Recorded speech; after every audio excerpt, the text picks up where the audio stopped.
6 সপ্তাহের ইনজুরি কাটিয়ে গত রোববার মাঠে ফিরেছিলেন নেইমার, কিন্তু তা দীর্ঘস্থায়ী হতে দেয়নি তার পুরনো উরুর মাংসপেশির চোট।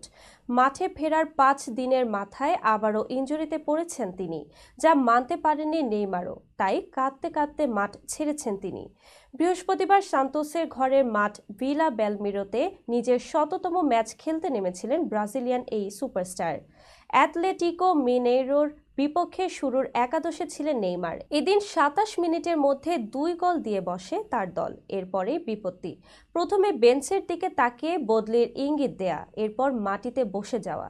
নেইমার শেষ পর্যন্ত মাঠ ছেড়েছেন কার্টে চেপে। নিজের পায়ে হেঁটেও যাওয়া সম্ভব হয়নি তার। পিচ থেকে উঠে যাওয়ার সময় সান্তোস ও প্রতিপক্ষ আতলেতিকো মিনেইরোর খেলোয়াড়রা সান্ত্বনা দেন। 5 দিনের ব্যবধানে পুরাতন ইনজুরি ফিরে আসার ধাক্কাটা হয়তো মেনে নিতে পারেননি নেইমার নিজেও, যে কারণে কার্টে করে উঠে যাওয়ার সময় দেখা গেল কান্নায় ভেঙে পড়া নেইমারকে। 33 বছর বয়সে এই তারকা এবার কত দিনের জন্য মাঠ ছেড়ে গিয়েছেন সেটা অবশ্য এখন পর্যন্ত জানা যায়নি।